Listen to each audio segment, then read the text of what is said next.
कभी कहा जाता था कि शादियां स्वर्ग में बनती हैं, लेकिन आज जमीन पर ये इतनी जल्दी टूट भी जाती हैं। एक जमाना था जब शादी मतलब 7 जन्मों का बंधन हुआ करता था। अब वो बस एक कागज़ का कॉन्ट्रैक्ट बनकर रह गया है। एक जमाना था जब रिश्तों को निभाया जाता था, आज उन्हें छोड़ा जाता है। क्या वाकई रिश्ते बदल गए हैं या हम रिश्तों को निभाने का तरीका भूलते जा रहे हैं? क्या आज की आज़ादी और आत्मनिर्भरता रिश्तों की सबसे बड़ी ताकत है या सबसे बड़ी चुनौती? इस वीडियो में हम उन सभी पहलुओं की गहराई से बात करेंगे जो एक शादी को बचा सकते हैं या फिर उसे तोड़ सकते हैं। तो चलिए साथ चलते हैं एक ऐसे सफ़र पर जहां हम समझने की कोशिश करेंगे आज भारत में रिश्ते क्यों टूट रहे हैं, और उससे भी बड़ा सवाल है, क्या हम उन्हें बचा सकते हैं? जब 2 लोग शादी करते हैं तो सिर्फ रिश्ते नहीं जुड़ते, सपने, अपेक्षाएं और कल्पनाएं भी साथ जुड़ती हैं। आज की युवा पीढ़ी फिल्मों, सोशल मीडिया और फैंटेसी से प्रभावित होकर एक परफेक्ट मैरिज की उम्मीद लेकर आती है। उन्हें लगता है कि उनका पार्टनर हर वक्त उन्हें समझेगा, बिना कहे उनकी भावनाएं पढ़ लेगा, हर दिन रोमांटिक रहेगा और हमेशा उनके साथ खड़ा रहेगा। लेकिन जब जीवन की असलियत सामने आती है, जहां तनाव, जिम्मेदारियां और समय की कमी होती है, तो ये उम्मीदें धीरे धीरे टूटने लगती हैं। यही टूटती हुई उम्मीदें रिश्तों में दरारें पैदा करती हैं और फिर से शुरू होता है एक दूसरे को बदलने का दौर। तुम पहले जैसे नहीं रहे या तुम मुझे समझते नहीं हो जैसे संवाद रोजमर्रा का हिस्सा बन जाते हैं। असल में परफेक्शन की तलाश में हम ये भूल जाते हैं कि कोई भी रिश्ता संपूर्ण नहीं होता, उसे संवारना और निभाना पड़ता है। समय के साथ सोच बदलती है और सोच के साथ बदलते हैं रिश्तों के मायने। पहले के दौर में शादी को जिम्मेदारी माना जाता था, जहां एक बार बंधन में बंध जाने के बाद पति पत्नी अपनी पूरी जिंदगी उस रिश्ते को निभाने में लगा देते थे, चाहे वो रिश्ते में खुशी हो या सिर्फ समझौता। लेकिन आज का दौर अलग है। आज की पीढ़ी स्वतंत्र है और वे अपने फैसले खुद लेना जानती हैं। महिलाएं आत्मनिर्भर हैं, उन्हें अब सिर्फ एक सपोर्ट सिस्टम की जरूरत नहीं, बल्कि एक इक्वल पार्टनर चाहिए। इसी तरह पुरुष भी अब परंपरागत जिम्मेदारियों से आगे बढ़कर अपने सपनों को जीना चाहते हैं। दोनों ही पार्टनर्स अब किसी समाज की परिभाषा को निभाने के लिए शादी नहीं करते, बल्कि एक साथ बढ़ने और समझने की उम्मीद के साथ आते हैं। लेकिन जब ये आज़ादी, ये नई सोच पारंपरिक विचारधाराओं से टकराती हैं, तो रिश्तों में टकराव शुरू हो जाता है। अक्सर परिवार या समाज की दखलंदाजी और पुराने मूल्यों की अपेक्षाएं इन आधुनिक सोच वाले कपल्स के लिए बोझ बन जाती हैं। यही कारण है कि आज के समय में अगर रिश्ता किसी की स्वतंत्रता में बाधा बनने लगे, तो लोग उस रिश्ते को छोड़ देना बेहतर समझते हैं। भारतीय शादियों की एक खास पहचान है। यह सिर्फ 2 लोगों का नहीं, बल्कि 2 परिवारों का बंधन होता है। जहां पश्चिमी दुनिया में पति पत्नी के रिश्ते को व्यक्तिगत माना जाता है, वहीं भारत में इसमें माता पिता, भाई बहन, चाचा चाची तक की भूमिका जुड़ जाती है। कई बार यह पारिवारिक जुड़ाव एक मजबूत सहारा बनता है, लेकिन जब यही सहारा एक सीमा से ज्यादा हस्तक्षेप में बदल जाए, तो यह रिश्ता बोझ बनने लगता है। कपल्स के बीच हर निर्णय, चाहे वो नौकरी का हो, बच्चे का हो, यहाँ तक कि छुट्टियों पर जाने का, अगर परिवार के दबाव में हो, तो वह रिश्ते की निजता को खत्म कर देता है। एक आम स्थिति बन जाती है, मेरे मम्मी पापा ऐसा नहीं चाहते, या तुम्हारी माँ हर बात में टांग क्यों अड़ाती है। ऐसे वाक्य धीरे धीरे झगड़े की वजह बनने लगते हैं। आज की पीढ़ी अपने रिश्ते को अपनी शर्तों पर जीना चाहती है। वो चाहती है कि उसका पार्टनर पहले सिर्फ उसका हो, ना कि पूरे परिवार की अपेक्षाओं से बंधा हुआ कोई आदर्श दामाद या संस्कारों की देवी। जब ये सीमाएं धुंधली हो जाती हैं, तो शादी एक निजी बंधन नहीं रह जाती, बल्कि एक सामाजिक परीक्षा बन जाती है। और यही पारिवारिक हस्तक्षेप कई बार रिश्तों के अंत की वजह बन जाता है। हम एक ऐसी दुनिया में जी रहे हैं जहां पर हर कोई अपनी जिंदगी के सबसे अच्छे लम्हे सोशल मीडिया पर दिखा रहा है। इंस्टाग्राम पर #कपल गोल्स, यूट्यूब पर ब्लॉग्स में हैप्पी मैरिड लाइफ, इन सब ने एक भ्रम की दुनिया बना दी है।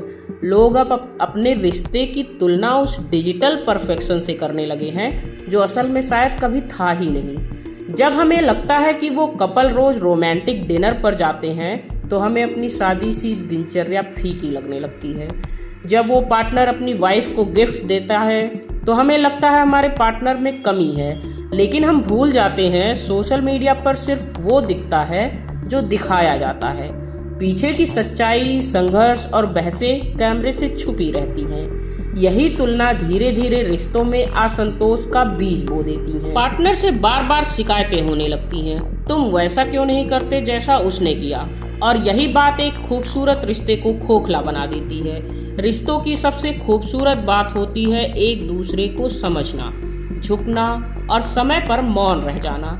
लेकिन आजकल रिश्तों में हमसे ज्यादा मैं हावी हो गया है।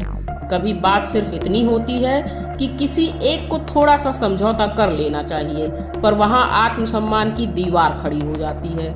कभी किसी को पहले माफी मांगनी चाहिए, पर ईगो आड़े आ जाता है। क्यों मैं ही हमेशा झुकूं? उसने मेरी फीलिंग्स की कद्र ही नहीं की है। ऐसे विचार रिश्ते को दीमक की तरह अंदर ही अंदर खा जाते हैं। असल में आत्मसम्मान और ईगो के बीच बहुत महीन सा अंतर होता है। आत्मसम्मान इंसान की गरिमा को बनाए रखता है, जबकि ईगो रिश्तों में दीवारें खड़ी करता है। आज के रिश्तों में अगर कोई छोटी सी बहस हो जाए तो लोग घंटों, कभी कभी हफ्तों तक बात नहीं करते। क्यों? क्योंकि कोई भी पहले माफ करना नहीं चाहता। पर क्या रिश्ते अहंकार से चल सकते हैं? शायद नहीं। अगर रिश्तों में प्यार है तो झुकना हार नहीं होती, बल्कि वो उस रिश्ते को बचाने की सबसे बड़ी ताकत होती है। एक समय था जब शादी के बाद जिंदगी का हर फैसला एक ही व्यक्ति के हाथ में होता था, अक्सर पुरुष के। पर अब जमाना बदल चुका है। अब दोनों पार्टनर्स कमाते हैं, अपने फैसले खुद लेते हैं, और सबसे बड़ी बात, वो निर्भर नहीं बल्कि स्वतंत्र हैं। ये फाइनेंशियल इंडिपेंडेंस एक नई पहचान देती है, एक आत्मविश्वास, एक आवाज जो पहले अक्सर दबा दी जाती थी। अब अगर किसी को किसी चीज से सहमति नहीं है तो वो खुलकर ना कह सकता है। अब लोग शादी में समर्पण नहीं, साझेदारी ढूंढते हैं। साथ ही जब दोनों पार्टनर्स बाहर की दुनिया से जुड़े होते हैं, दफ्तर, सोशल सर्कल, इंटरनेट और अपने प्रोफेशनल एक्सपोजर के जरिए, तो उनके सोचने, समझने और तुलना करने का दायरा भी बहुत बड़ा हो जाता है। वो अब यह जान चुके होते हैं कि एक बेहतर जिंदगी कैसे हो सकती है, और अगर उनका रिश्ता उस स्तर तक नहीं पहुंच रहा है तो वे बदलाव से डरते नहीं हैं। लेकिन यही आज़ादी और एक्सपोजर कभी कभी रिश्तों में टकराव भी ले आता है। दोनों की सोच, प्राथमिकताएं और जीवन जीने का तरीका अलग हो सकता है, और जब कोई भी समझौता करने को तैयार नहीं होता तो रिश्ता धीरे धीरे दूरी में बदल जाता है। असल चुनौती यही है, क्या हम फाइनेंशियल इंडिपेंडेंस को रिश्ते की ताकत बना सकते हैं, या वो हमारी दूरी की वजह बन जाएगा। रिश्ते टूटते नहीं हैं क्योंकि लोग एक दूसरे से प्यार करना छोड़ देते हैं, बल्कि इसलिए टूटते हैं क्योंकि लोग एक दूसरे को समझना छोड़ देते हैं। हर रिश्ता परफेक्ट नहीं होता, लेकिन अगर दोनों लोग कोशिश करें तो उसे खूबसूरत जरूर बनाया जा सकता है।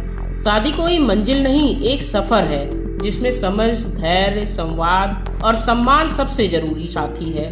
आज के बदलते दौर में जरूरी है कि हम एक दूसरे की सोच और स्पेस का सम्मान करें। हर बार सही होने की जिद छोड़ें और कभी कभी सिर्फ सुनना सीखें। अगर रिश्ते में दरार है तो पहले उसे भरने की कोशिश करें, ना कि उससे भागने की।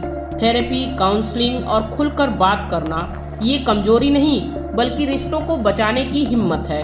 हम ये नहीं कह रहे हैं कि हर रिश्ता निभाना जरूरी है, लेकिन हर रिश्ता छोड़ देना भी हल नहीं है। कभी कभी थोड़ी सी कोशिश, थोड़ी सी नरमी और थोड़ा झुक जाना एक पूरी जिंदगी को नया मोड़ दे सकता है। शादी निभाना आसान नहीं होता, लेकिन हर बार उसे तोड़ देना उसका हल भी नहीं होता। हर रिश्ता, हर इंसान, हर परिस्थिति अलग होती है, पर एक बात हमेशा एक जैसी होती है। अगर दो लोग सच में साथ चलना चाहें तो कोई भी मुश्किल बड़ी नहीं होती। इस वीडियो का मकसद किसी को दोष देना नहीं था, बल्कि रिश्तों की सच्चाई को समझना और समझाना था। अगर आपको लगा कि कहीं ना कहीं आप इससे जुड़ते हैं तो चलिए आज से एक छोटी सी कोशिश करें, किसी को थोड़ा सा समझने की, थोड़ा सा झुकने की, थोड़ा माफ करने की, क्योंकि हो सकता है आपकी यही कोशिश किसी टूटते रिश्ते को बचा ले।